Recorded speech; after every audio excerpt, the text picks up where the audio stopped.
Alright, hello everybody. Today I'm going to talk to you about some of the quantitative aspects of electrolysis. And so far we've done voltaic cells, we've done electrolytic cells, we talked about all the details for both, but sometimes you're asked a question about some of the quantitative aspects of electrolysis cells, like, how much solid can form at a particular electrode, those kinds of things. So here is an example. They ask you how many grams of zinc can be plated in an electrolytic cell containing 1 molar zinc sulfate if a current of 185 amps is used for 30 minutes. And so in this case, you can sort of assume that the zinc that you're supplied with is an unlimited amount. And they're telling you that you're starting with 30 minutes. So the first thing I want to do is look at the information given to me. So 30 minutes, I know that the time is going to be really important for this problem, so I'm going to underline this. And then they also tell me 185 amps. And what you might recall is that an amp is 1 coulomb for every 1 second of time. So how does this relate to the actual problem? Well, when I look at this, if I started with 30 minutes, and I change that to seconds, so I times it by 60 seconds for every 1 minute, and then if I change that to coulombs, well, now I know that I have 185 coulombs for every 1 second. And that's where this 185 amps comes in. Now, from here, I know how many coulombs passed. And what I was doing for this particular reaction was I was taking zinc from zinc sulfate, so it's +2, and I was forming zinc solid. And so this required 2 electrons in order to do this. So now, this is coulombs per second. Well, let's change this to moles of electrons. So when we do that, we erase this coulomb per second sign over here. So if we were to do that, then what we know is that each mole of electrons that we're going to pass through here contains 96,500 coulombs. And then we also know that when we're reducing the zinc, every 1 mole of zinc that forms is going to use 2 moles of electrons. And now if I wanted to find the mass of zinc, I would just times it by the gram formula mass. And so when I times it by the gram formula mass, doing that, I think the mass of zinc is like 65.3 or something to that effect, grams for every 1 mole. And so from here, now I can get my total mass of zinc. So these are just factor label problems. Example 2 is sort of going in reverse. So they're starting with grams of chlorine gas, and they want to know how long does it take. And I don't really give you a unit for time here, so let's say how long does it take in minutes. If you just calculated it, you would get seconds. All right, so try this example 2. Let's see how you do.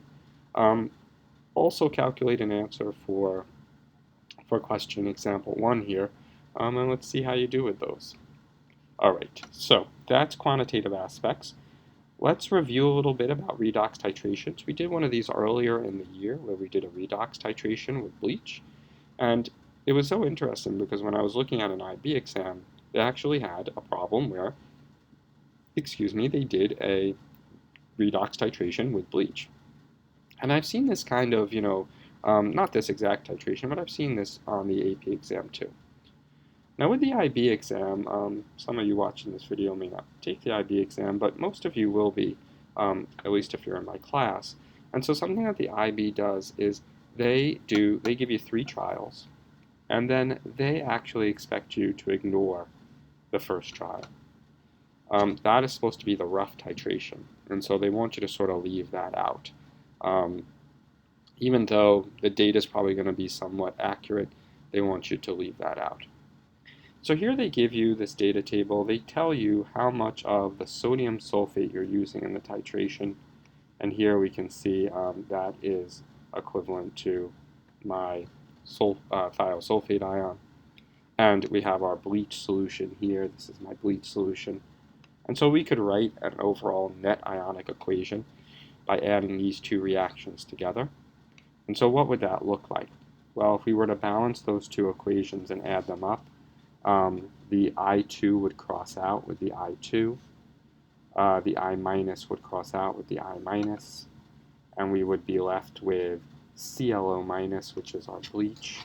So we'd be left with our ClO minus, which is our bleach. Fix that. We would add that to 2H+, so we would have this in acidic conditions.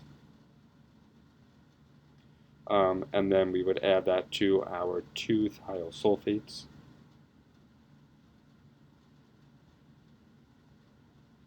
We would then form chloride ion.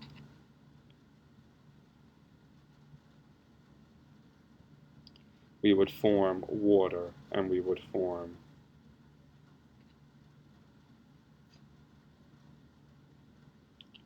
S4O6 2 minus. So this would be our overall balanced reaction. Okay, so here is my balanced equation, and this shows you the balanced overall reaction for the equation. And so now they might ask you, well, how many moles of thiosulfate were used? And this is really where they want you to use the data from the problem. And so when I look at my second reaction here, my second reaction, it has, I can find the volume. And so to do that, I can do the subtraction of the final minus the initial. So 46 minus 23.95. So this used 22.05 milliliters. And for my second titration, I used 22.15. And so if I were to add those together and divide by 2, I would get the average. So now I add those together and then divide by 2, I get 22.1. And so they asked me for the moles of the thiosulfate used. Notice they give me the molarity right here. And so the molarity that I used is 0.1 moles for every 1 liter times 0.0221 liters. So if I divide my 22.1 by 1,000, and then I times it by 0.1, I would get 0.00221 moles of thiosulfate used. Now, they then may ask you, well, how much of the bleach did you actually use when you did this? If you had a stock that was diluted 10 times from 50 to 500. Well, now I need to go back to my original equation. I know that I had 0.00221 moles of thiosulfate up here. That means the ratio being 2 to 1, I'm going to use half the amount of bleach.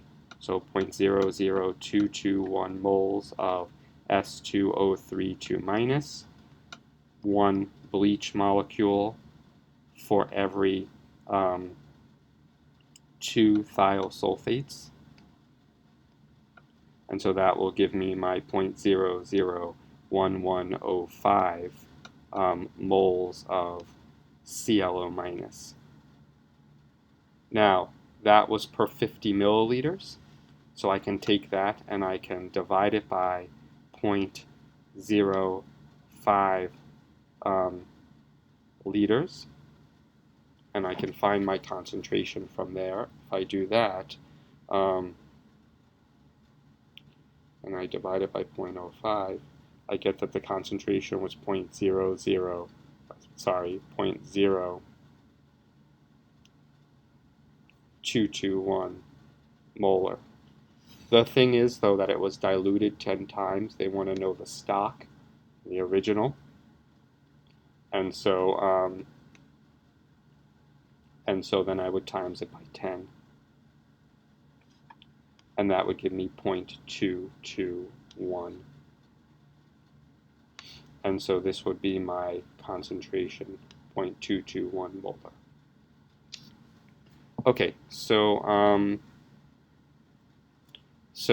in this case here, this is how I find my molarity for my titration.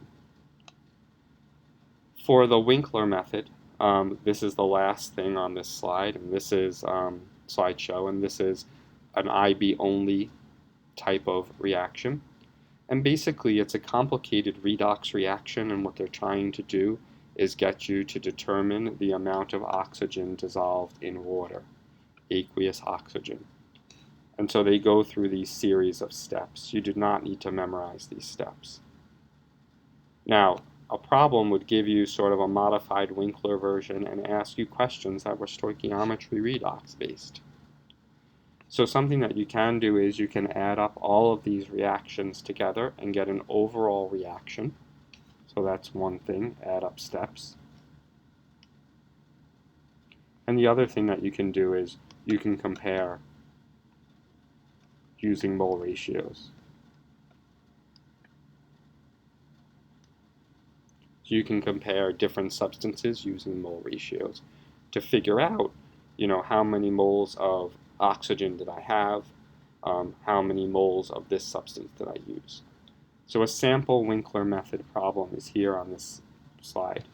And so what I'd like you to do is I'd like you to determine the, answer this question here, and then also determine the time it takes to produce 3 grams of chlorine gas.